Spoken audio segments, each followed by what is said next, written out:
Sometimes the deepest wounds in our hearts can only be healed by the most unexpected hands. In 1878, high in the Colorado mountains, an old mountain man named Leo has lost everything that ever mattered to him. For 15 years, he's lived alone in his cabin, haunted by memories of the family he couldn't save.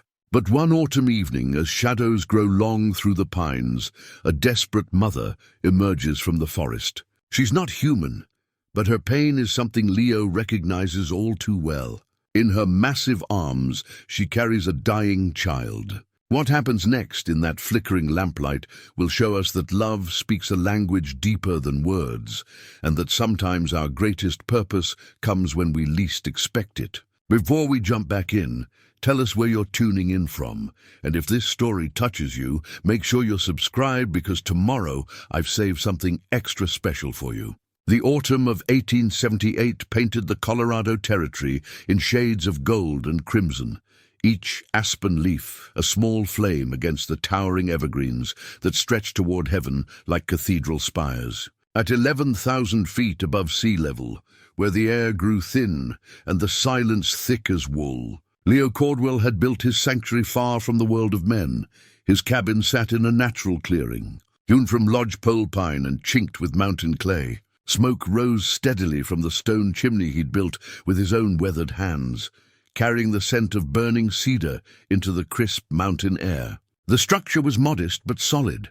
One room with a sleeping loft, a stone hearth that served for both warmth and cooking, and windows facing east to catch the first light of dawn. Leo had positioned it deliberately, with his back to the mountain and a clear view of the approach through the valley below.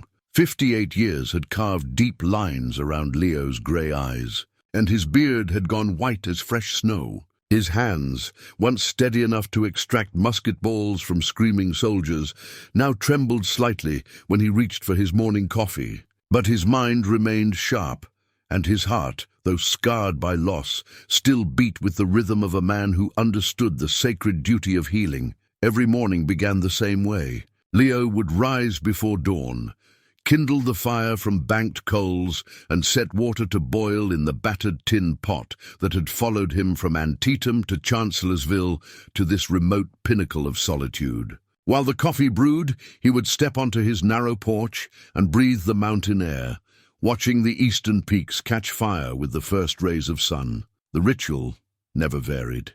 Coffee black and bitter, eaten with yesterday's biscuits and whatever game he'd managed to trap or shoot.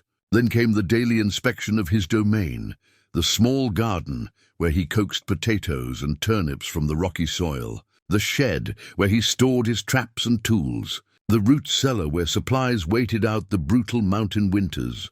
His trap lines stretched in carefully planned circuits through the surrounding forest, rabbit snares along the game trails, deadfalls for marten and fox, steel traps for the occasional beaver in the creek that tumbled down from the glacial lakes above. Leo took only what he needed, and he used everything he took. The pelts provided income during his rare trips to the trading post in Leadville, 40 miles of treacherous mountain roads to the east. But it had been 3 years since his last trip to town. The war had taught Leo many things about death, but living alone in the mountains had taught him about life's quieter mysteries. He could read weather in the behavior of chipmunks, predict storms by the way his old shoulder wound ached, and navigate by stars his father had shown him as a boy in Pennsylvania. The forest spoke to him in a language learned through 15 years of careful listening. His cabin held few possessions, but each carried weight beyond its physical presence. Catherine's Bible rested on the rough-hewn mantel, its leather cover worn smooth by countless readings. The pages fell open naturally to the Psalms, particularly the 23rd, which Leo had recited over too many graves during the war. Beside it sat a small wooden cross carved with his own hands from a piece of aspen. Simple, unadorned, but perfect in its proportions, a marker for the grave he'd dug behind the cabin 15 years ago. The medical kit occupied a place of honor on the table where he took his meals. Made of cracked leather and secured with brass buckles green with age, it contained the instruments of his former calling, bone saws and bullet extractors, suturing needles and brown bottles of laudanum that had somehow survived the years. Most of the medicines had long since crystallized or evaporated, but Leo maintained the kit with religious devotion, cleaning and sharpening the instruments as if expecting to use them again. On the wall beside his bed hung a daguerreotype in a silver frame, the only photograph he owned. Catherine smiled back at him across the years, her dark hair pinned beneath a simple bonnet, her eyes bright with the joy of new motherhood. In her arms, their son Thomas looked like a small, serious angel, his tiny fist closed around one of his mother's fingers. The image had faded to sepia tones, but Leo could still see every detail with perfect clarity. Each evening, as the sun dropped behind the western peaks and shadows crept across the valley floor, Leo would light his oil lamp and carry it to the table. He would sit in his handmade chair, pour himself a measure of whiskey from the bottle he rationed carefully, and talk to the photograph as if Catherine and Thomas could hear him across the void. "Cold today," he might say, his voice rusty from disuse. "First frost on the garden. Won't be long before the snows come." He would pause, studying their faces. "Found wolf tracks up by the high meadow. Big male by the size of them. Haven't seen wolves this far up in years." The conversations always ended the same way. Leo would touch the glass over Catherine's face with one weathered finger and whisper, "I'm sorry I couldn't save you. Either of you." The fever had taken them during the winter of 1863, while Leo was serving with the Army of the Potomac. He'd received word of their illness in a letter that reached him 3 weeks after they'd died. Catherine had written it herself in her careful schoolteacher's hand, describing Thomas's burning skin and labored breathing, her own growing weakness as she nursed him through endless nights. The local doctor had been away, delivering another baby in a neighboring county. She'd done everything she knew to do, but it hadn't been enough. Leo had deserted the next day, leaving his post without permission or explanation. But he'd arrived home, too late for anything except digging graves in the frozen ground behind the house where they'd planned to raise their family. The neighbors had meant well, offering casseroles and condolences, but Leo had wanted only solitude and the weight of his own guilt. Within a month, he'd sold the farm, packed his few remaining possessions, and headed west toward the mountains where a man could disappear entirely. The war had followed him even here. Not the shooting war, that had ended years ago, but the war inside his own mind, the battle between what he'd been and what he'd become. Some nights, Leo would wake to the sound of cannon fire echoing through the peaks, only to realize it was thunder rolling across the high country. He'd trained his hands to save lives, but the war had taught him how efficiently they could take them as well. The mountains didn't judge him for his failures or his choices. They simply were, ancient and patient, wearing down slowly under wind and weather, while remaining essentially unchanged. Leo found comfort in their permanence, in the way the seasons cycled with mathematical precision, in the simple honesty of survival at high altitude where weakness meant death and strength meant another day of breathing thin air under an endless sky. His days had settled into a rhythm as predictable as the sunrise. Check the traps, tend the garden, maintain the cabin, read by lamplight when darkness fell. Occasionally, he would venture to the higher peaks to hunt elk or mountain sheep, following game trails that wound through stands of ancient bristlecone pine and across meadows where wildflowers bloomed for a few brief weeks each summer. But lately, the forest had been speaking in a different voice. Strange sounds carried on the wind, calls that seemed almost human, but not quite, movements in the underbrush too large for deer or elk. Leo had found tracks he couldn't identify, pressed deep into the soft earth near the creek. They looked almost like human footprints, but impossibly large, and with a gait that suggested something walking upright, but not quite human. He'd mentioned it to no one because there was no one to tell. The nearest neighbors lived 40 miles away, and Leo preferred it that way. But the signs had been accumulating all summer. Broken branches too high for any normal animal. The lingering scent of something wild and unfamiliar. And always those sounds in the night, that raised the hair on the back of his neck. Tonight, as Leo sat at his table with the photograph of his family and the oil lamp casting dancing shadows on the cabin walls, the forest seemed to be holding its breath. Even the wind had stilled, leaving a silence so complete that he could hear his own heartbeat. The flames in the lamp flickered despite the absence of any draught, and somewhere in the darkness beyond his door, something was moving through the trees with careful, deliberate steps. Leo's hand moved instinctively to the rifle that leaned against the wall beside his chair, his father's Winchester, loaded and ready as always. But as he listened to whatever was approaching his sanctuary, he felt no fear. After 15 years of solitude, he'd made his peace with death. If it came for him tonight, at least he wouldn't have to face another winter of talking to ghosts. The footsteps stopped just outside the circle of light that spilled from his windows. Leo could feel eyes upon him, studying, evaluating, perhaps gathering courage for whatever came next. He remained perfectly still, one hand on the photograph of his family, the other resting on the smooth wooden stock of the Winchester. Whatever was out there in the darkness was about to change his life forever. The sound that shattered the mountain silence was neither human nor animal, but something that reached into Leo's chest and squeezed his heart with recognition. It was the sound of a mother in distress, raw, desperate, and utterly without hope. He'd heard it before, in field hospitals where women searched among the wounded for their sons, and once, long ago, echoing from his own home as Catherine fought to save their dying child.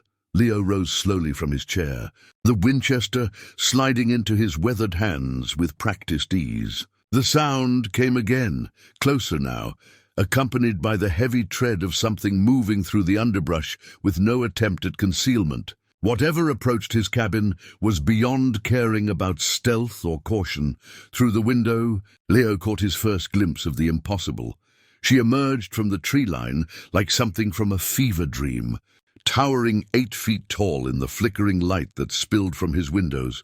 Her body was covered in thick, coarse fur, the color of winter bark, grey-brown with silver threads that caught the lamplight. Her face was a haunting blend of human and something else entirely. With intelligent amber eyes that held depths of sorrow Leo recognized all too well. But it was what she carried that stopped Leo's breath in his throat. Cradled against her massive chest was a child, small and still, wrapped in what appeared to be soft doeskin. The little one's skin had the pale golden hue of mixed heritage, and even from this distance, Leo could see the telltale flush of high fever burning in the tiny cheeks. The child's breathing came in short, labored gasps that misted in the cold night air. The creature, Leo's mind struggled for the right word, stopped at the edge of the clearing and fixed her gaze on him through the window. Her eyes held an intelligence that was unmistakably human, paired with a desperation that transcended species. She was asking for help in the only way she could, by presenting herself and her most precious burden to a stranger who might have the power to heal. Leo set the rifle aside and moved toward the door, his hands already mentally cataloguing symptoms, calculating doses, preparing for whatever medical challenge awaited.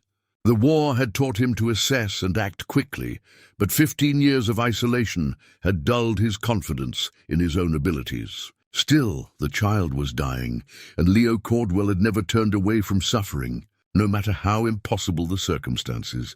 He opened the cabin door slowly, keeping his movements deliberate and non-threatening. The night air struck him like a physical blow, carrying with it the scent of pine needles and something else, something wild and ancient that spoke of deep forests and hidden valleys where sunlight never reached. The creature took a step forward, and Leo could see the stone pendant hanging from a leather cord around her neck, a smooth river rock polished to a dark gleam, worn by generations of hands before hers. It swayed slightly as she moved, catching the light like a primitive talisman of protection that had failed in its most crucial test. "Easy now," Leo said softly, his voice gentle but firm. He'd used the same tone with frightened horses and wounded soldiers, anyone who needed to trust him quickly. "I'm not going to hurt you," she responded, not to his words, but to his tone, taking another careful step toward the cabin. The child in her arms stirred weakly, letting out a small cry that was barely more than a whisper. The sound galvanized both adults into action. Leo stepped back from the doorway, gesturing for her to enter. She had to duck low to fit through the opening, her massive frame filling the cabin with presence and wild scent. Once inside, she stood uncertainly in the center of the room, her head nearly touching the wooden beams of the ceiling.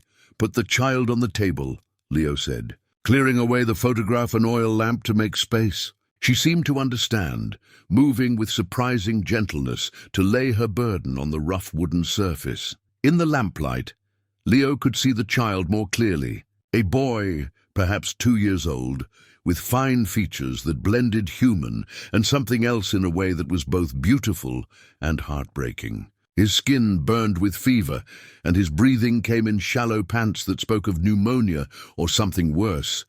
Leo's hands moved automatically to the child's forehead, feeling the dangerous heat that radiated from the small body. The fever was severe, possibly fatal if not brought down quickly. He lifted one tiny eyelid and saw the telltale cloudiness that indicated delirium. The child's pulse was rapid and thready under Leo's experienced fingers. "How long has he been like this?" Leo asked, then realized the futility of the question. The creature, he decided to think of her as Kaya, for reasons he couldn't explain, simply watched him with those intelligent amber eyes. Her massive hands clenched into fists of helpless anxiety. Leo moved to his medical kit, opening it with hands that shook only slightly despite the impossible situation. The laudanum was still good, and he had willow bark for reducing fever, along with clean bandages and the other tools of his trade. He'd treated fever before, in his own son and in countless soldiers who'd fallen victim to camp diseases.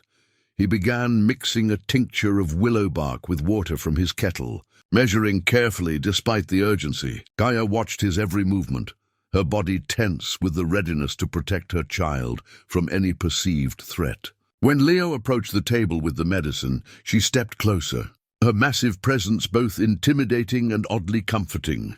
"This will help bring down the fever," Leo explained, knowing she couldn't understand his words, but hoping his tone would convey his intent. He tilted the child's head gently and managed to get a few drops of the mixture between the small lips. The boy swallowed reflexively, and Leo felt a small surge of hope. If the child was still able to take medicine, there was a chance, a small one, but a chance nonetheless. He'd seen miracles before, in field hospitals, where men who should have died somehow found the strength to live another day. Over the next hour, Leo worked with quiet efficiency, drawing on years of medical training and battlefield experience. He bathed the child's burning skin with cool water, administered more of the fever-reducing tincture, and cleared the congestion from tiny lungs with practiced skill. Gaia assisted in ways that amazed him, anticipating his needs, holding the child steady during procedures, her touch surprisingly gentle for hands so large and powerful. As the night wore on, Leo began to see subtle signs of improvement. The child's breathing became slightly less labored, and the fever seemed to be breaking in small increments. It was progress, slow and uncertain, but progress nonetheless. During a quiet moment, as they waited for the next dose of medicine to take effect, Leo found himself studying Kaya's face. Her features were undeniably human in their expressiveness, marked by intelligence and depth of emotion that challenged everything he thought he knew about the world. She caught him looking and met his gaze directly, unashamed and unafraid. In that moment, Leo saw past the fur and the impossible size to recognize something fundamental.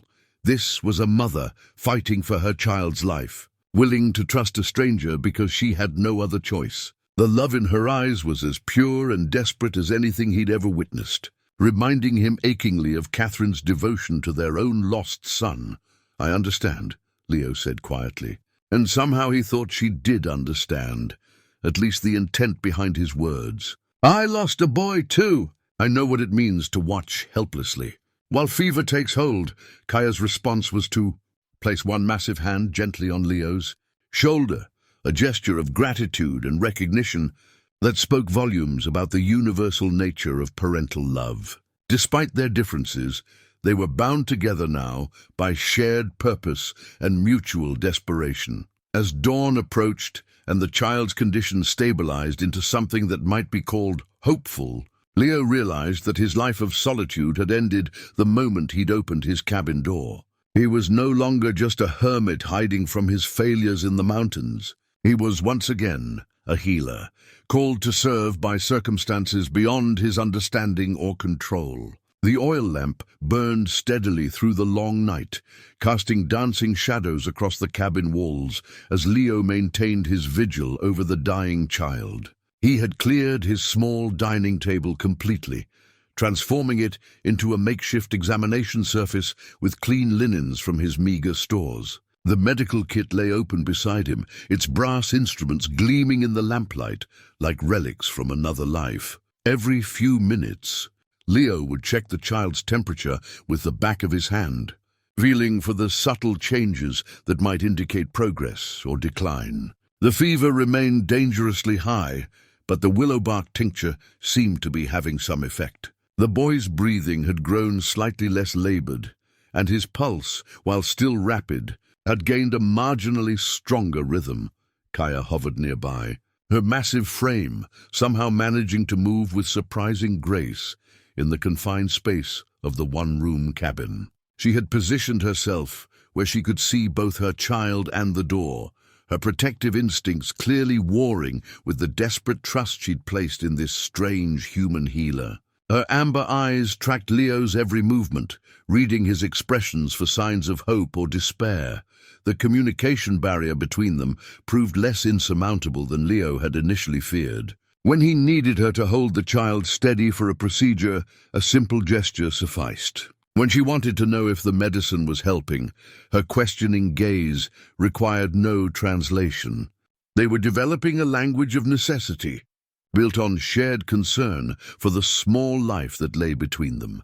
Leo found himself stealing glances at Kaya when he thought she wasn't watching, marveling at the contradictions she represented. Her face, while undeniably non-human, carried expressions that were startlingly familiar, the way her brow furrowed when she was worried, the gentle tilt of her head when she listened to her child's breathing, the unconscious way she smoothed the fur on her massive hands when anxiety overcame her, as he worked to break the fever with cool water and careful doses of medication. Leo's mind drifted back to another night 15 years ago, when he'd fought the same battle and lost. Thomas had been about this age when the fever took hold, burning away his short life while Leo was hundreds of miles away, unable to do anything except read about it in a letter that arrived 3 weeks too late.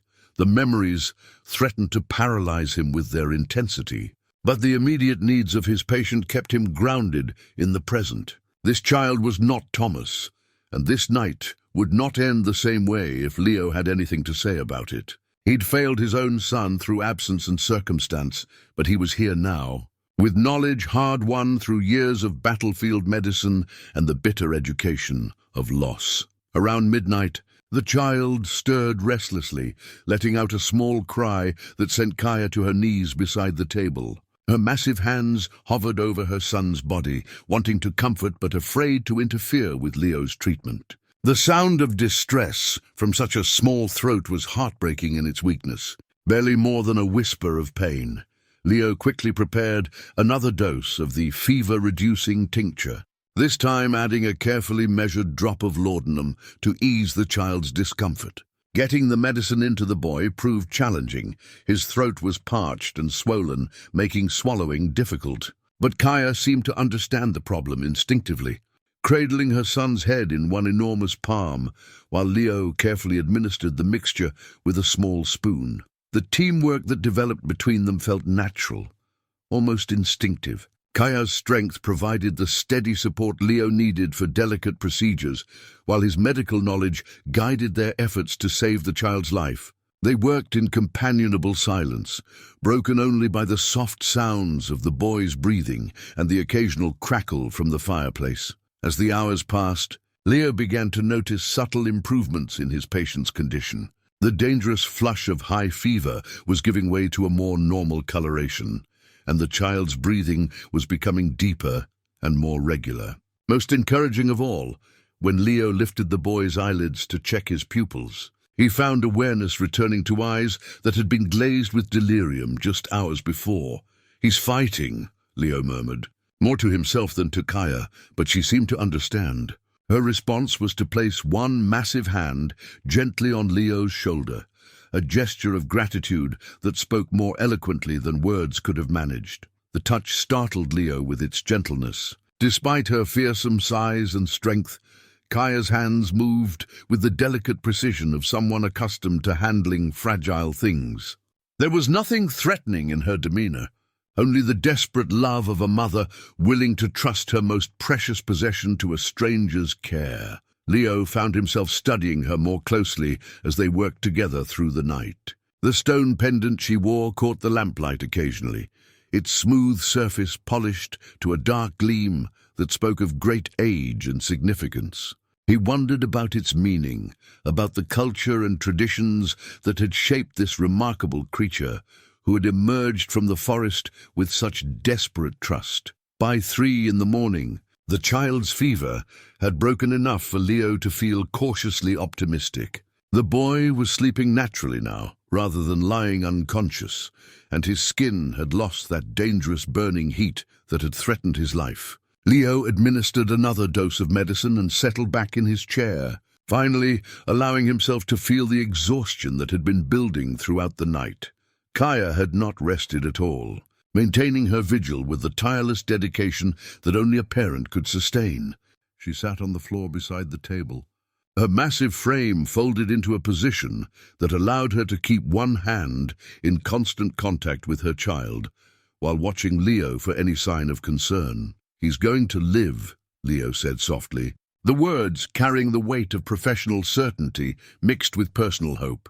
While Kaya couldn't understand his words, his tone and expression conveyed the essential message. Her response was immediate, a sound that was part sob, part prayer, entirely maternal in its raw emotion. For the first time since emerging from the forest, Kaya's rigid control cracked slightly. Tears ran down her face, leaving dark tracks through the coarse fur of her cheeks. She bent over her son, touching his forehead with infinite gentleness, whispering words in a language Leo had never heard but somehow understood perfectly. The sight of her relief triggered something deep in Leo's chest, a mix of professional satisfaction and personal healing that he hadn't felt in 15 years. He was useful again, needed again, making a difference in the face of suffering that had once seemed insurmountable. As dawn approached and the child's breathing grew stronger, Leo realized that this night had changed him in ways he was only beginning to understand. The hermit who had opened his cabin door to these unlikely visitors was gone forever, replaced by someone who had remembered what it meant to fight for life instead of simply enduring it. Dawn crept across the high country like a gentle benediction, painting the eastern peaks in shades of rose and gold that promised another clear autumn day. Leo had dozed fitfully in his chair, jerking awake every few minutes to check on his small patient. But the child's condition continued to improve as the night surrendered to morning light. The boy, Leo, had begun thinking of him as Little Bear, though he couldn't say why the name seemed so fitting, was sleeping peacefully now, his breathing deep and regular. The dangerous flush of fever had receded, leaving behind the natural golden complexion that spoke of his mixed heritage. His tiny fingers, no longer burning with heat, curled relaxedly against the soft wool blanket that Leo had retrieved from his own bed. Catherine's baby blanket, he realized with a start. The blue wool throw that his wife had knitted during the long evenings of her pregnancy worked with such love and hope for the child they would welcome together. Leo had kept it all these years, unable to use it or discard it, and now it wrapped another mother's son in comfort and warmth. Kaya noticed his attention to the blanket and seemed to understand its significance. Her amber eyes met his with a depth of understanding that transcended language, acknowledging the gift of something precious offered in their hour of need. She touched the soft wool gently, then placed her massive hand over Leo's weathered one in a gesture of gratitude that needed no words. As the morning light strengthened, Leo began to observe details about his unexpected guests that had been hidden in the lamplight darkness. Kaya's fur was not uniformly colored as he'd first thought, but showed subtle variations, darker along her spine and shoulders, lighter around her face and hands. Her features, while clearly not human, carried a nobility and intelligence that commanded respect. Most remarkably, when Little Bear stirred and opened his eyes to look around the unfamiliar cabin, Leo saw awareness and curiosity that was entirely human in its expressiveness. The child studied Leo's face with the solemn intensity that small children reserve for new experiences. Showing no fear, despite being in the care of a stranger, Leo prepared another dose of willow bark tincture, but this time, Little Bear was alert enough to take it without difficulty. The improvement in his condition was remarkable. Within hours, he had progressed from near death to sitting up with his mother's support, looking around the cabin with bright, curious eyes. It was then that Kaya began to attempt communication beyond simple gestures. She pointed to herself and made a sound that Leo interpreted as her name, a soft, musical syllable that seemed to fit her perfectly. When she pointed to her son, the sound was different, more playful, with clicking consonants that Leo's tongue couldn't quite reproduce. Leo responded by pointing to himself and saying his name clearly. Kaya attempted to repeat it, her voice deeper and more resonant than any human woman's. But she managed a fair approximation that made him smile for the first time in months.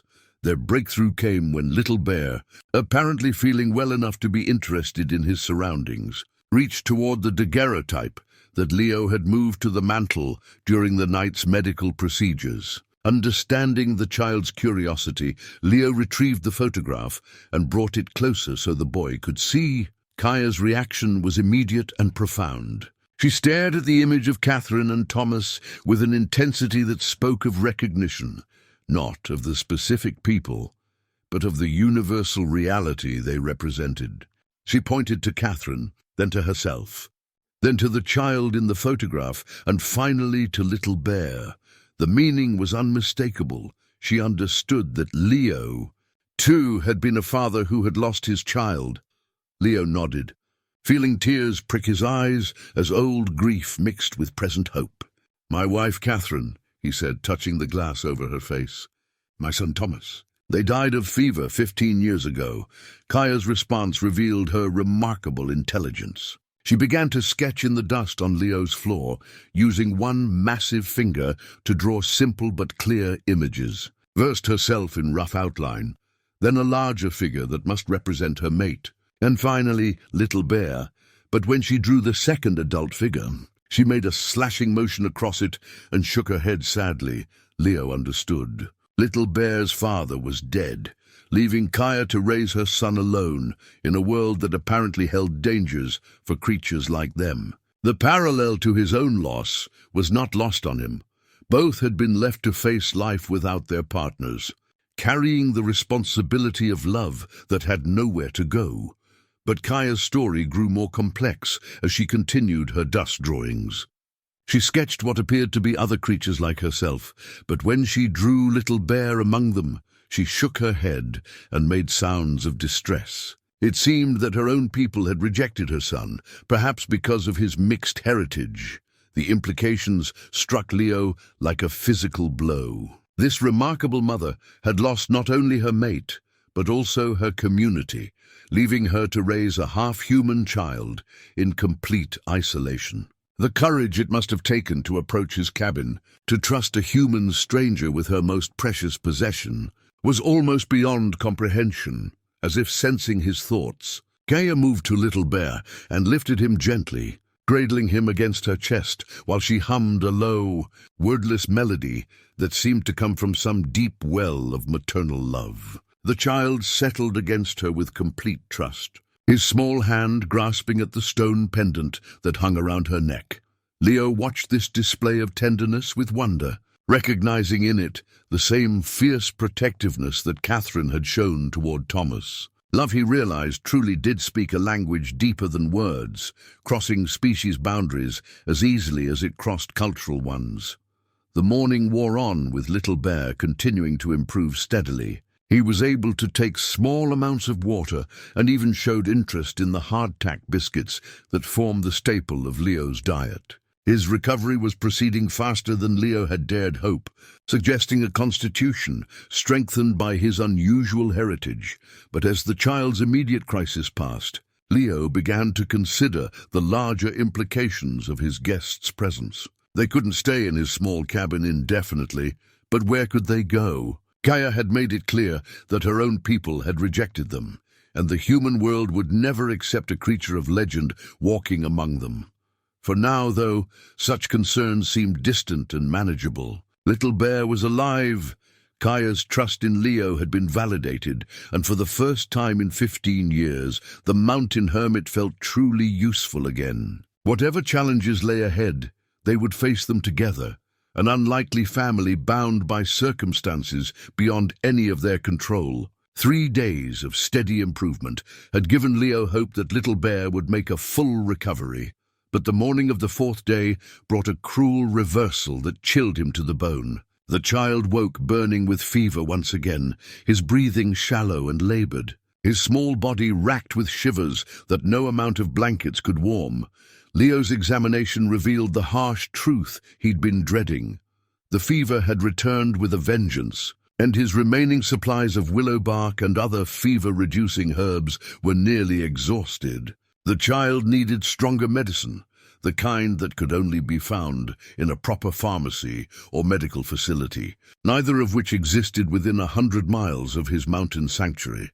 But there was one possibility, remote and dangerous as it might be. The abandoned mining settlement of Silver Point lay 20 miles to the northwest, connected to Leo's Valley by a treacherous game trail that wound through some of the most unforgiving terrain in the Colorado Territory. The town had been deserted for 5 years since the silver played out, but Leo remembered that it had boasted a small hospital and pharmacy during its brief boom period. If any medical supplies remained in the ghost town, they represented Little Bear's best chance for survival. Leo spread his hand-drawn map across the table, its crude lines and penciled notations marking the route he'd scouted years ago but never traveled. The path climbed through a series of steep switchbacks before crossing a high saddle at nearly 13,000 feet, then descended through treacherous scree-fields to the abandoned settlement below. Kaya studied the map with surprising comprehension, her intelligent eyes tracing the route while Leo attempted to explain the journey through gestures and simple words. Her expression grew troubled as she understood what he was proposing, a dangerous trek that would require leaving her desperately ill child behind. The decision tore at both of them. Leo couldn't make the journey alone. He was too old and too unfamiliar with the high country routes to survive the crossing without a guide. But Kaya's every instinct rebelled against leaving Little Bear when he was so desperately ill. The internal struggle played out across her expressive features as maternal duty warred with practical necessity. Little Bear's condition made the choice for them. The child's fever spiked again, despite Leo's careful dosing with his remaining medicines, and his breathing became so labored that each breath seemed a monumental effort. They were watching him slip away, and without stronger intervention, he would be beyond any help within hours. Kaya made her decision with the heartbreaking resolve that only a mother could summon. She wrapped Little Bear carefully in Catherine's blue blanket, kissed his burning forehead with infinite tenderness, and then rose to her full, imposing height. Her amber eyes met Leo's with grim determination. She would guide him to the medicine they needed, trusting that her son would survive their absence. Leo gathered his essential supplies with the efficiency of an old soldier preparing for a dangerous mission. His medical kit, what remained of his medicines, emergency rations, and his father's Winchester rifle joined a bedroll and climbing rope in the pack he'd use for the journey. Most importantly, He left detailed written instructions beside Little Bear's makeshift bed. Though he knew Kaya couldn't read them, somehow he felt the need to document his treatment protocol, as if the act of writing it down might help sustain the child until their return. They set out at dawn, leaving Little Bear sleeping fitfully in the cabin, with the door barred from the inside and a note explaining their mission should anyone discover him. Leo had never felt such conflict about leaving his own home, part of him desperate to find the medicine that might save the child, part of him terrified that they would return to find only a small, still form wrapped in Catherine's blanket. Kaya proved to be an extraordinary guide from the moment they entered the forest. She moved through the wilderness with a silence and grace that Leo had never witnessed, her massive frame somehow managing to avoid every twig and loose stone that might betray their passage. More importantly, she seemed to know instinctively which game trails to follow, reading the forest in ways that his 15 years of mountain living had never taught him. The climb was brutal. Leo had forgotten how demanding high-altitude travel could be, and his aging body protested every steep switchback and rocky traverse. But Kaya seemed tireless, occasionally pausing to allow him to catch his breath, but never showing impatience or frustration with his limitations. As they climbed higher into the thin air, Leo found his mind drifting back to other forced marches during the war, long retreats through hostile territory where exhaustion and fear pushed men beyond their perceived limits. The difference was that then he'd been running from death, while now he was racing toward the hope of preventing it. Kaya's knowledge of the mountains proved invaluable in ways Leo hadn't anticipated. When they encountered a rock slide that had blocked the main trail, she led him around it through a route that seemed impossible until he was actually following her massive footsteps across seemingly sheer cliff faces. When afternoon thunderstorms threatened to trap them in the open above timberline, she guided them to shelter in a cave system that Leo never would have found on his own. The cave paintings stopped Leo in his tracks. Covering the walls of the natural shelter were primitive but clearly deliberate artworks that seemed to tell the story of Kaya's people across generations. Images of creatures like herself hunting alongside humans, sharing territory, even what appeared to be intermarriage between the species. The implications were staggering. This wasn't a chance encounter between human and legend, but evidence of a long history of interaction that had been forgotten by Leo's people. Kaya watched his reaction to the paintings with something that might have been pride mixed with sadness. Through gestures and crude drawings in the cave's dusty floor, she managed to convey that these images represented her people's history, a time when both species had coexisted in relative harmony before fear and misunderstanding drove them apart. Most heartbreaking was a series of images near the back of the cave showing mixed heritage children being cast out by both human and Sasquatch communities, leaving them to survive alone in the wilderness between two worlds that rejected them. Little Bear was not unique in his struggle for acceptance. He was part of a tragic pattern that had been repeating for generations. The storm passed, and they continued their desperate journey toward Silver Point. But Leo carried the weight of the cave paintings with him as they descended toward the ghost town. He was beginning to understand that saving Little Bear meant more than just treating a sick child. It meant breaking a cycle of rejection and fear that had persisted for far too long. The descent toward Silver Point tested Leo's endurance more severely than the climb had. The loose scree slopes required constant vigilance to avoid a fatal slip, and his knees, stiffened by years of mountain cold, protested every jarring step down the treacherous mountainside. But Kaya's presence gave him strength, her sure-footed navigation of the dangerous terrain, and her obvious familiarity with these remote trails suggested knowledge, passed down through generations of her people.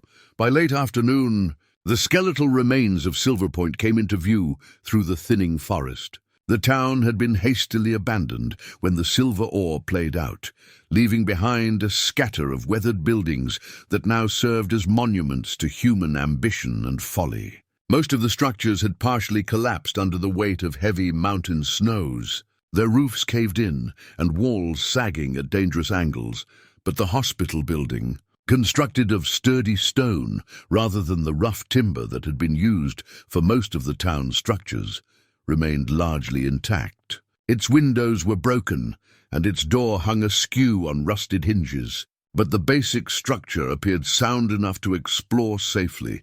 Leo felt his heart sink as they approached the building and saw clear evidence that others had been here before them. Broken glass glittered in the afternoon sunlight, and debris scattered around the entrance suggested that scavengers had already picked through whatever the fleeing townspeople had left behind. Still, medical supplies might have been overlooked by treasure hunters more interested in valuable metals than bottles of medicine. The interior of the hospital was a scene of systematic destruction. Furniture had been overturned and smashed, presumably in frustration when the scavengers found nothing of immediate value. But Leo's trained eye spotted details that the casual looters had missed. A broken cabinet in what had been the pharmacy still contained several intact bottles. Their labels too faded to read clearly, but their contents potentially salvageable. Working by the fading daylight that slanted through the broken windows, Leo carefully examined each bottle and vial they discovered. Most contained medicines that had long since crystallized or evaporated, but a few showed promise. A bottle of quinine looked relatively fresh, and another container held what appeared to be laudanum in a suspension that might still be effective. Most promising of all was a small green bottle labeled with the distinctive markings of a St. Louis pharmaceutical company. Leo's heart leaped when he realized what it contained. Willow bark extract in concentrated form, far more potent than the crude tinctures he'd been preparing from raw materials. This single bottle contained enough fever-reducing medicine to treat dozens of patients. Kaya had been standing guard near the entrance while Leo searched, her massive frame silhouetted against the doorway as she watched for any sign of danger. Her vigilance proved well-founded when she suddenly tensed. Her head tilted as she listened to sounds that Leo's older ears couldn't detect. She gestured urgently for silence, then pointed toward the forest beyond the town's ruins. Leo strained his ears and finally caught what had alarmed her: the distant sound of horses moving through the trees, accompanied by the low voices of men who were making no attempt at concealment. They were no longer alone in Silver Point. Leo quickly gathered the salvaged medicines and packed them carefully in his medical kit, his movements swift but precise despite the growing urgency. Whoever was approaching the ghost town, their presence could only complicate an already dangerous situation. The safest course would be to avoid contact entirely and slip away through the forest under cover of approaching darkness. But as they prepared to leave the hospital, Leo caught sight of something that made him freeze in recognition and dread. Through the broken window, he could see a figure on horseback at the edge of the tree line, a man in a Union Army officer's coat, despite the war having ended more than a decade ago. Even at a distance, Leo recognized the ramrod-straight posture and distinctive profile of Colonel Mitchell Brass, his former commanding officer and the man he'd been running from for 15 years. The implications hit Leo like a physical blow. Brass was no casual traveler stumbling upon the ghost town by accident. He was here deliberately, following leads and tracking signs that had led him to this remote corner of the Colorado Territory.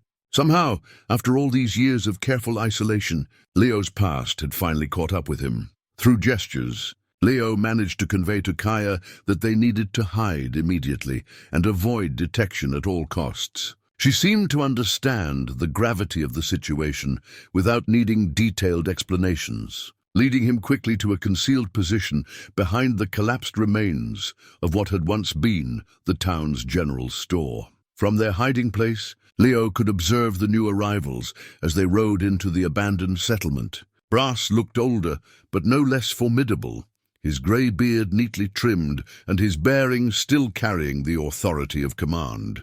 He was accompanied by 4 other men, rough-looking types who appeared to be professional trackers or bounty hunters rather than soldiers. Leo's blood ran cold as he overheard fragments of their conversation. They were indeed tracking him, following a trail of clues that had led them from his old homestead in Pennsylvania to various military records, and finally to the general area of his mountain sanctuary. They hadn't found his cabin yet, but they were systematically searching the high country, investigating every abandoned settlement and remote valley where a man might hide from his past. Worse still, they seemed to have some knowledge of unusual activities in the area, references to strange tracks and unexplained sightings that suggested Leo's isolation hadn't been as complete as he'd thought. If they discovered evidence of Kaya's people, the consequences could be catastrophic for beings whose very existence depended on remaining hidden from the human world. The tension became almost unbearable as one of the trackers dismounted and began examining the ground around the hospital building. Leo realized with growing horror that their own tracks were clearly visible in the soft earth around the entrance. Discovery seemed inevitable until Kaya made a decision that demonstrated her remarkable courage and quick thinking. She began to move through the ruins with supernatural silence, creating a trail of disturbed earth and scattered debris that led away from their actual position toward the opposite end of town. The false trail was so skillfully created that even Leo, watching her work, had difficulty distinguishing it from genuine tracks. The deception worked perfectly. The tracker followed the false trail away from their hiding place, leading the entire group on a wild goose chase that bought Leo and Kaya precious time to plan their escape. But as they prepared to slip away under cover of approaching darkness, Leo realized that their problems had multiplied exponentially. Not only did they need to get back to Little Bear with the life-saving medicines, but they now had to do so while avoiding a determined pursuit by men who had been hunting Leo for 15 years. The return journey to Leo's cabin became a nightmare of stealth and desperation as they worked to stay ahead of their pursuers while navigating treacherous mountain terrain in growing darkness. Kaya's supernatural abilities proved invaluable. She could move through the forest without disturbing so much as a fallen leaf, and her enhanced senses allowed her to detect Brass's hunting party long before they came within sight or sound of Leo's position. But the real shock came when they finally reached the cabin near midnight and discovered clear signs that someone had been there during their absence. The door, which Leo had carefully barred from the inside before leaving, now stood slightly ajar. Bootprints in the soft earth around the cabin told the story of a systematic search, and Leo's heart nearly stopped when he realized that Little Bear might have been discovered. They approached the cabin with extreme caution. Kaya's massive frame coiled for violence, while Leo clutched his father's Winchester with hands that shook more from fear than exhaustion. But when they slipped inside, they found Little Bear exactly where they had left him, still wrapped in Catherine's blue blanket and breathing with the same labored rhythm that had marked his condition when they departed. The relief was overwhelming, but it was quickly replaced by a more complex dread as Leo realized what the evidence meant. Brass and his men had found the cabin and conducted a thorough search, but somehow they had missed the most important occupant. Little Bear had been unconscious throughout their visit, his small form perhaps dismissed as bundled clothing or supplies in the dim interior. More disturbing was what Leo found among his scattered possessions, a brass military button that he recognized immediately. It was from Brass's own uniform, left behind either accidentally or as a deliberate message. His former commanding officer wanted him to know that he had been found, that there was no longer any sanctuary in these remote mountains, but the true magnitude of their situation became clear when Leo discovered a folded piece of paper tucked under the overturned water basin, a message, written in Brass's distinctive military hand.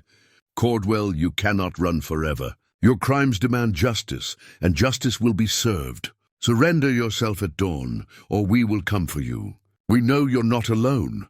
The final line sent ice through Leo's veins. Somehow Brass had deduced the presence of others at the cabin. Whether through tracks, personal effects, or simply the scale of supplies needed for more than one person, their secret was compromised. Kaya and Little Bear were no longer hidden. They were targets. Leo's hands trembled as he prepared the concentrated willow bark extract they had risked everything to obtain. Little Bear's fever had worsened during their absence, and getting the medicine into his system became a race against time, complicated by the child's weakened condition. But Kaya's assistance made the difference, her gentle strength providing the support needed to administer the potent fever-reducing compound. As they worked over the desperately ill child, Leo found himself remembering the events that had led to this moment of reckoning. The memories came flooding back with painful clarity. The massacre at Crow Creek, when Brass had ordered the systematic slaughter of Native American women and children under the pretense of military necessity. Leo had been the unit's medic, trained to preserve life, not destroy it. His refusal to participate had been immediate and absolute. When ordered to finish off wounded prisoners who might have survived their injuries, Leo had instead treated them secretly, helping several escape during the confusion of the aftermath. His desertion the next morning had been motivated not by cowardice, but by an inability to remain part of an organization that could commit such atrocities Brass had never forgiven. What he saw as Leo's betrayal of military discipline and racial solidarity. To the colonel, Leo's actions represented a dangerous precedent that undermined the necessary harshness required to civilize the frontier. He had made finding and punishing his former subordinate a personal crusade that had consumed 15 years of his life. The irony was bitter beyond description. Leo had spent decades hiding from a man who condemned him for showing mercy to non-white peoples. And now that same mercy was being extended to Kaya and her son, beings who represented the ultimate other in the minds of men like Brass. If the colonel discovered them, he would see their existence as validation of every prejudice and fear that had driven his lifelong campaign against what he considered inferior races. But there was more at stake than personal vendettas. As Leo worked to save Little Bear's life, he began to understand the larger implications of Brass's presence. The colonel wasn't just hunting a single deserter, he was leading what appeared to be a scientific expedition, complete with tracking equipment and specimen containers that suggested a broader mission. The realization hit Leo like a thunderbolt. Brass had somehow learned about the existence of Sasquatch in these mountains, and he intended to capture living specimens for study or display. The strange tracks and sightings that had drawn the hunting party to this area weren't incidental discoveries. They were the primary objective of a carefully planned expedition. Little Bear wasn't just a sick child in need of medical attention. He was potentially the most valuable prize that Brass could imagine. Living proof of interbreeding between human and Sasquatch populations. A specimen that would make the colonel's reputation while advancing the cause of racial science that justified so much frontier violence. The concentrated medicine began to take effect as the night wore on, bringing Little Bear's fever down to manageable levels and restoring some clarity to his young eyes. But each sign of the child's recovery only intensified Leo's awareness of the terrible danger they all faced. Brass would be back at dawn, probably with reinforcements, and there would be no possibility of negotiation or mercy. Kaya seemed to sense the gravity of their situation, even without understanding the complex history between Leo and his pursuer.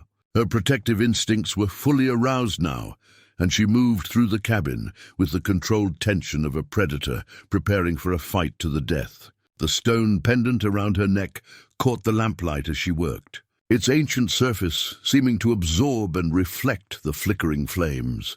As the first pale hint of dawn began to show through the eastern windows, Leo faced the hardest decision of his life. He could attempt to flee with Kaya and Little Bear, hoping to lose their pursuers in the vast wilderness of the high country. But the child was still too weak for such a journey, and Brass's men were experienced trackers who wouldn't be fooled by evasion tactics. Alternatively, he could surrender himself to Brass, hoping that his former commander's thirst for revenge would be satisfied with capturing the deserter he'd hunted for 15 years. But that would leave Kaya and Little Bear defenseless against men who would see them as valuable, scientific specimens rather than living beings, deserving of protection. The third option was the one that Leo's conscience demanded, but his aging body dreaded. Make a stand here in the cabin he had called home for 15 years, using every advantage of terrain and preparation to protect the remarkable family that had given his life meaning again. It would almost certainly mean his death, but it might buy Kaya and Little Bear enough time to escape into the deep wilderness where even Brass's hunters couldn't follow. Leo began to prepare for war, checking the loads in his father's Winchester and inventorying his limited ammunition. He had fought in enough battles during the war to know that superior numbers and equipment usually prevailed over defensive positions. But he also knew that desperation could make even old men dangerous when they had something worth dying for. As the sun rose over the Colorado peaks, casting long shadows across the valley where Leo had found peace for 15 years, he realized that his time of running was finally over.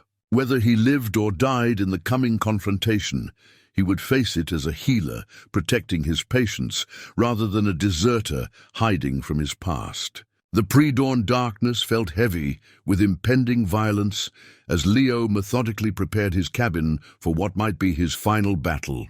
Every decision carried the weight of life and death, not just his own, but those of the remarkable beings who had transformed his hermit's existence into something worth defending.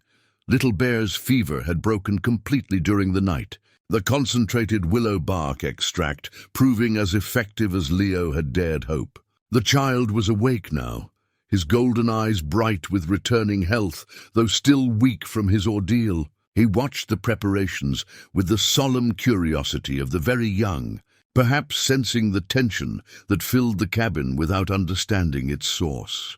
Leo's father's Winchester rifle lay across the dining table where Little Bear had fought for his life just days earlier.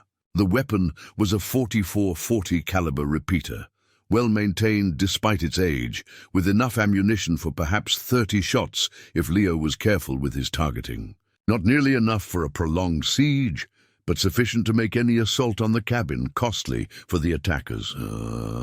Kaya moved through the cabin with fluid grace, her massive frame somehow managing to avoid the low beams and cramped spaces as she assisted in the defensive preparations. Her intelligence continued to amaze Leo. She seemed to understand instinctively what he was trying to accomplish, anticipating his needs and adapting her considerable strength to the task at hand. Together, they repositioned the heavy wooden furniture to create defensive positions that would provide cover from rifle fire, while allowing clear fields of fire to ward the approaches to the cabin. The dining table, reinforced with split logs, became a fortress protecting the area where Little Bear would shelter during the coming battle. The iron stove was repositioned to block the most vulnerable window, its mass sufficient to stop even high-powered rifle rounds. Leo had learned hard lessons about defensive warfare during his years as a Union Army medic, treating the wounded after countless engagements where superior positions had made the difference between victory and slaughter.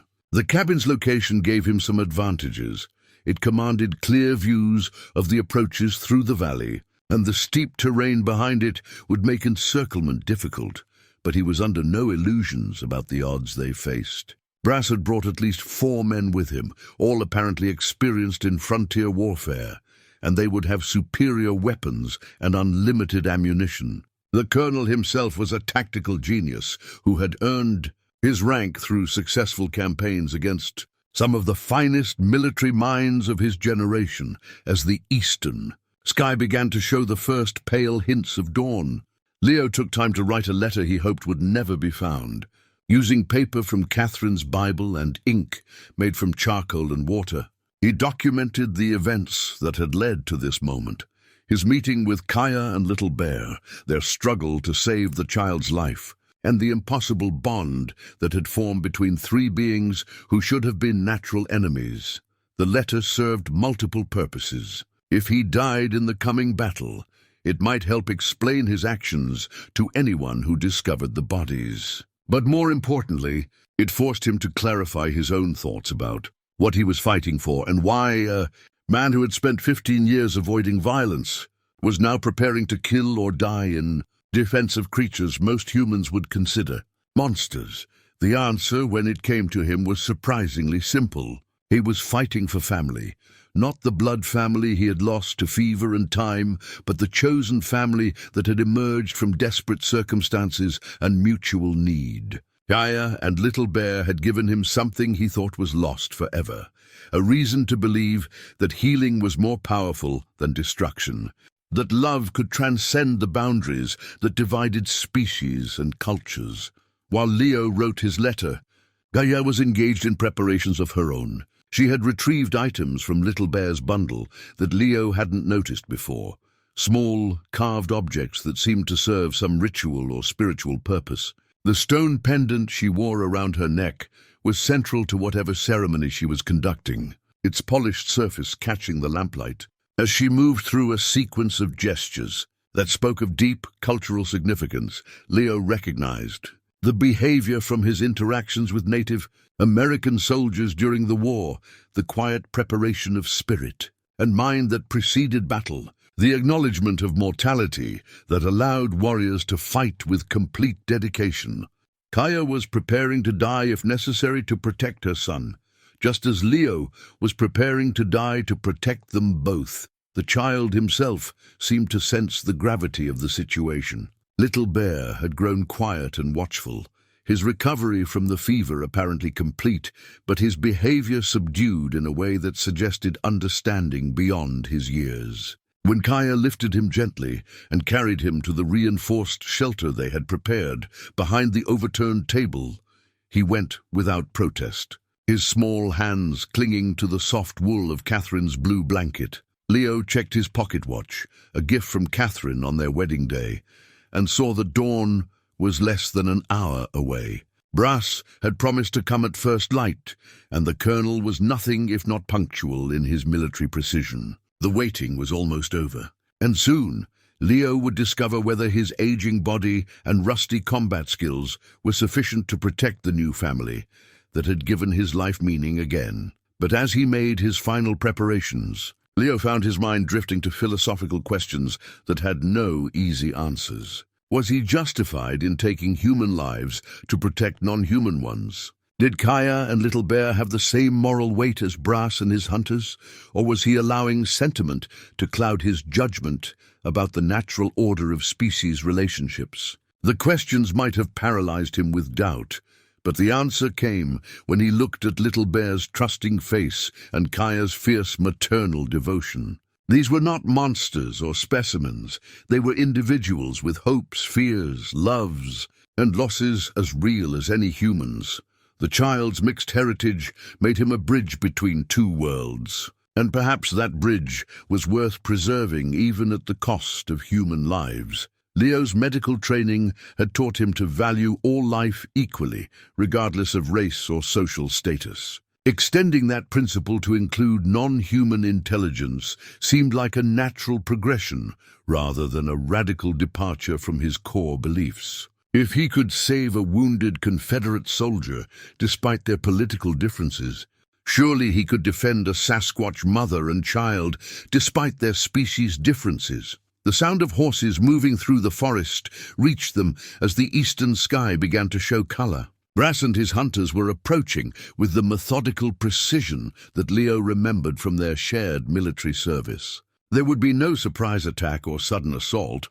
The colonel preferred to announce his presence and demand surrender before resorting to violence. Leo positioned himself at the window that commanded the best view of the approach trail, the Winchester ready in his hands, despite the tremor of age that made precise aiming more difficult than it had been during his younger years. Kaya took position near the door, her massive strength coiled for action, while Little Bear remained hidden behind their improvised fortifications. The waiting was the hardest part. Leo could hear the horses getting closer, their hoofbeats muffled by the soft forest floor, but clearly audible in the morning stillness. Soon he would see Brass again for the first time in 15 years, and they would discover whether the bonds of former friendship could survive the weight of betrayal, pursuit, and irreconcilable differences about the value of life. As the sun topped the eastern peaks and sent the first rays of golden light streaming through the cabin windows, Leo Cordwell prepared to make his final stand, not as a deserter hiding from his past, but as a healer defending the future he had chosen to protect. Colonel Mitchell Brass rode into the clearing with the same ramrod posture that Leo remembered from their shared service 15 years ago. Though his hair had gone completely grey, and deep lines mapped the campaigns of his intervening years, he sat his horse with military precision, flanked by 4 hard-faced men whose hands rested casually on their weapons. The morning sun caught the brass buttons of his faded Union coat, still worn with pride despite the passage of years. Leo Cordwell. Brass's voice carried the authority of command across the small clearing. "I know you're in there, you traitorous bastard. 15 years I've been hunting you, and now it's time to face the consequences of your desertion." Leo remained silent, the Winchester steady in his hands as he studied his pursuers through the cabin window. The hunters were positioned strategically around the clearing's perimeter, cutting off any escape route except the steep mountainside directly behind the cabin. These were not casual bounty hunters, but experienced military men who understood tactical deployment. "You always were too soft for real soldiering," Brass continued, his voice carrying the weight of old grievances. "Helping those savages at Crow Creek, deserting when your country needed you most. But I'll give you one chance to surrender with dignity. Step out with your hands visible, and we'll make it quick."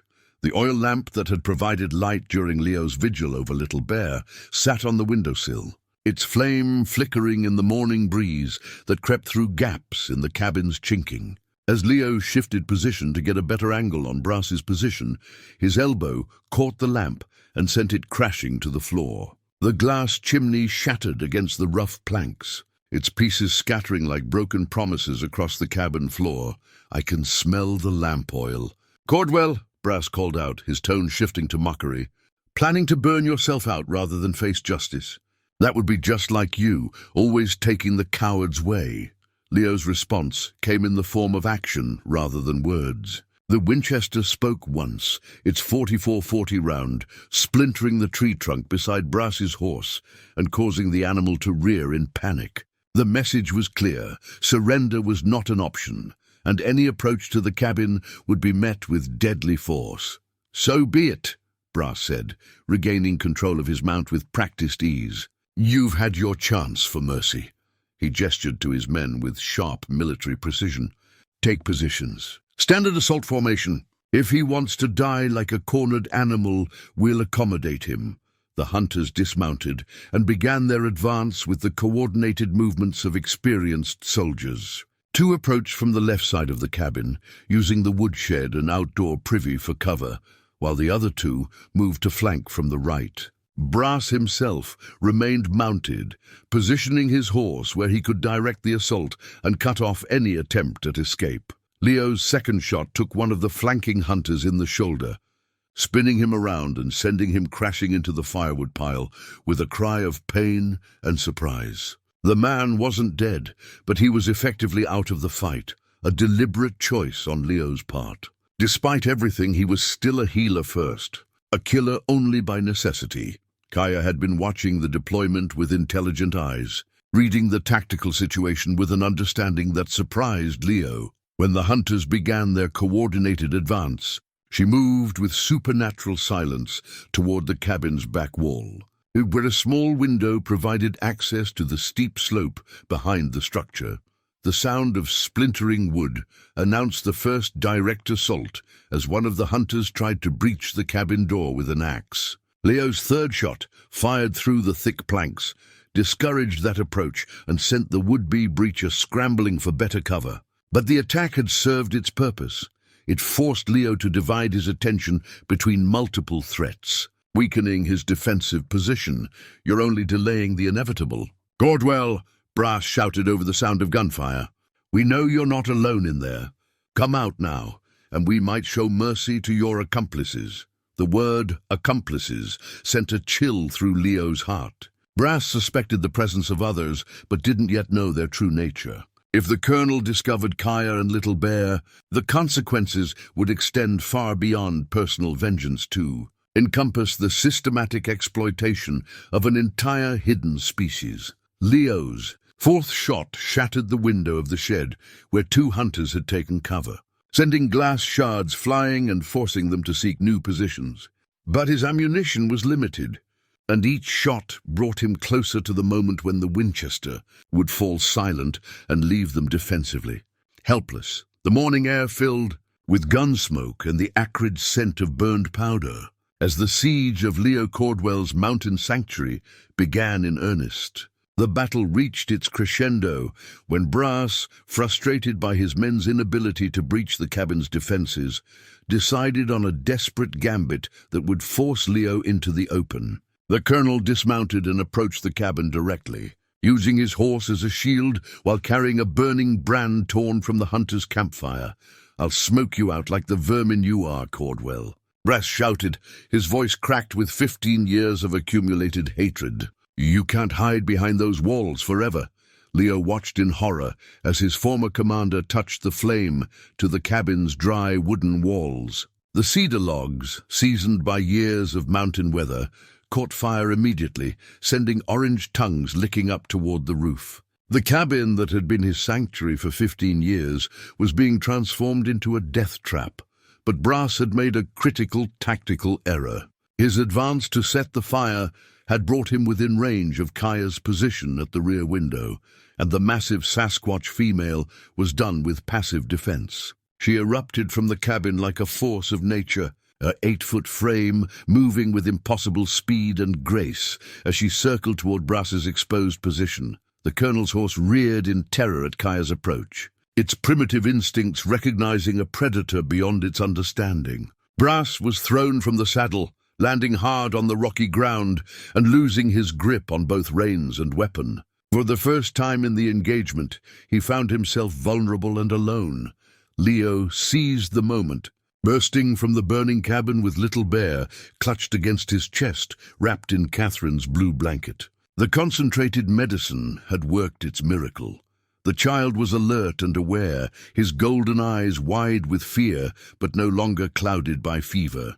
They had saved him, but now all three faced imminent death in the flames and gunfire. "My God," Brass whispered, as he saw Kaya in full daylight for the first time. "It's real. It's actually real." The Colonel's remaining hunters had been thrown into confusion by Kaya's appearance, their weapons trained on a target they couldn't quite believe existed. The momentary hesitation was all Leo needed to reach better cover behind the stone wellhead that marked the center of his small clearing. But the respite was brief. One of the hunters, recovering from his shock more quickly than the others, raised his rifle toward Little Bear.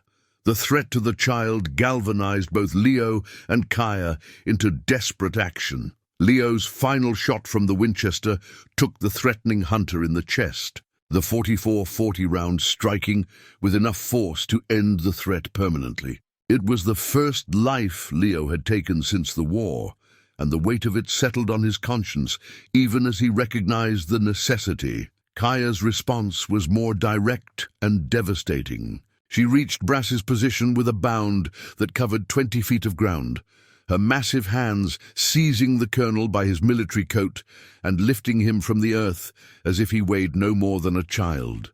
Her amber eyes blazed with maternal fury as she held him suspended in the air. "Don't kill him," Leo called out, his voice hoarse from smoke and emotion. "He's a soldier following orders, just like we all were."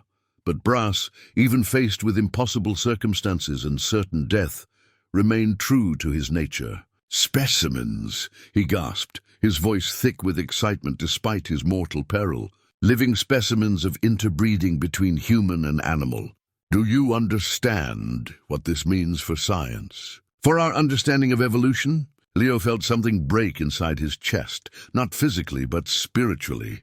After everything they had been through together, after the trust and bond that had formed between species. Brass still saw Kaya and Little Bear as objects of study rather than living beings deserving of protection and respect. "They're not specimens," Leo said, his voice carrying the quiet authority of absolute conviction. "They're family." The words seemed to resonate through the clearing like a bell, silencing even the crackle of flames from the burning cabin. Kaya's grip on Brass loosened slightly, though she maintained her hold on the man who represented everything that threatened her son's future.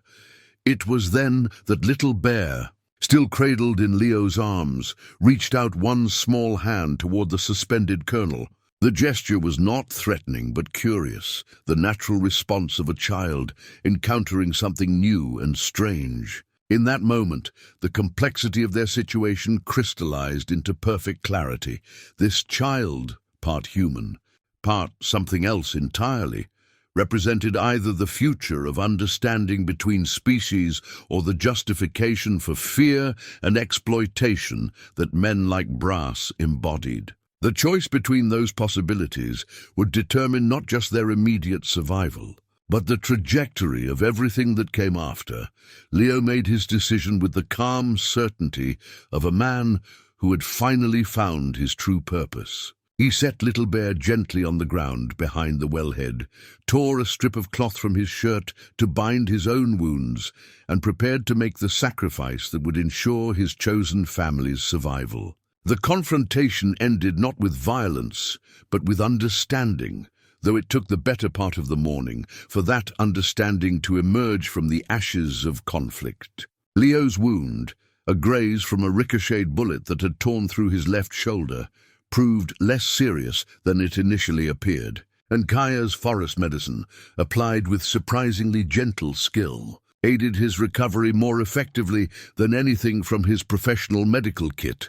Colonel Brass, once released from Kaya's grip, found himself facing a reality that challenged every assumption he had carried for 15 years. The specimens he had hoped to capture were individuals with complex emotional lives, family bonds, and a capacity for both mercy and violence that mirrored humanity's own contradictions. His surviving hunters, shaken by the morning's events, looked to him for orders that he found himself unable to give.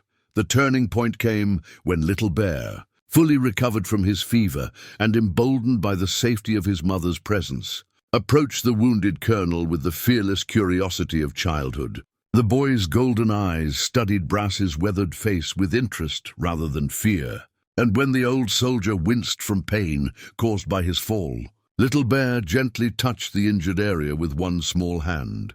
"He's trying to help you," Leo observed quietly, watching the interaction with wonder. "He sees you're hurt, and his instinct is to heal rather than harm." Brass stared at the child in silence, his military mind struggling to reconcile the scientific theories he had embraced with the undeniable evidence of intelligence, compassion, and humanity that Little Bear displayed. This was not the savage hybrid that racial science had predicted, but something far more complex and challenging to his worldview. Over the days that followed, an unlikely truce developed in the clearing where Leo's cabin had once stood. The structure was a total loss, reduced to charred timbers and ash, but the site itself remained viable for rebuilding. Brass's men, at their colonel's increasingly uncertain orders, helped salvage what supplies could be recovered while everyone processed the implications of what they had witnessed. Leo used the time to demonstrate the full extent of Kaya's intelligence and Little Bear's remarkable development. He showed Brass the cave paintings that told the story of human-Sasquatch interaction across generations, explained the communication system he and Kaya had developed, and documented Little Bear's rapid acquisition of words from both human language and his mother's ancestral tongue. The evidence was overwhelming and undeniable. These beings were not animals to be studied or specimens to be displayed, but people in every sense that mattered, capable of love, loss, hope, and all the other emotions that defined the human experience. They had their own culture, their own history, and their own right to exist free from exploitation. Brass's transformation was gradual but profound. The man who had spent 15 years hunting a deserter began to understand that Leo's betrayal at Crow Creek had been motivated by the same principles that now protected Kaya and Little Bear. Some things were more important than military discipline or scientific advancement, the preservation of innocent life chief among them. The Colonel's decision, when it finally came, surprised everyone, including himself. Rather than attempting to capture or expose the Sasquatch family, he chose to become complicit in their protection. His official report would describe a failed expedition to capture a dangerous deserter who had died in a cabin fire, with no mention of the remarkable beings who had changed his understanding of what it meant to be human. The rebuilding of Leo's sanctuary took most of the autumn, but it proceeded with unexpected cooperation from Brass's men, who had been as transformed by their experiences as their commander. The new cabin was larger than its predecessor, with separate sleeping areas and improvements that reflected the needs of its unusual inhabitants. Little Bear thrived in the mountain environment, his recovery complete and his development accelerating at a pace that amazed everyone who observed it. By winter, he was walking confidently and speaking in simple sentences that mixed human words with the musical language of his mother's people. More remarkably, he had begun to display abilities that seemed to bridge the gap between human intellect and Sasquatch. Strength, solving complex problems with intuitive leaps that suggested extraordinary potential. Leo found purpose in documenting these developments, creating a record that might someday help other mixed heritage children find acceptance in a world that too often rejected what it didn't understand. His medical knowledge, combined with his unique access to Sasquatch physiology, positioned him to make discoveries that could benefit both species if handled with appropriate discretion. Kaya, for her part, began to teach Leo about her people's traditional knowledge, their understanding of forest ecology, their sophisticated medicinal practices, and their spiritual connection to the natural world. The exchange of knowledge enriched both their lives while creating bonds that transcended the barriers of species and culture.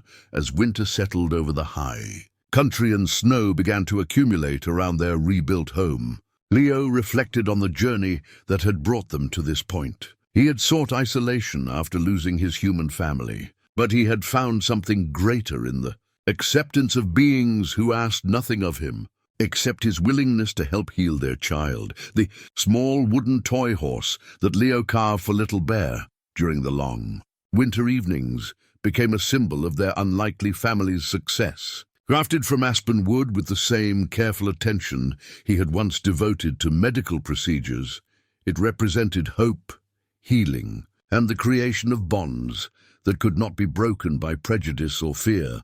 On quiet evenings by the fire, with Little Bear playing with his carved horse, while Kaya hummed lullabies in her ancient language, Leo would sometimes take out the faded daguerreotype of Catherine and Thomas. But instead of the bitter grief that had once defined his relationship with their memory, he now felt a deeper peace that came from understanding his true calling. He had been a healer during the war, a hermit during his years of grief, and now he was something new, a bridge between worlds, a protector of the innocent, and most importantly, a father figure to a child who represented the best hope for understanding between species that had been separated for far too long.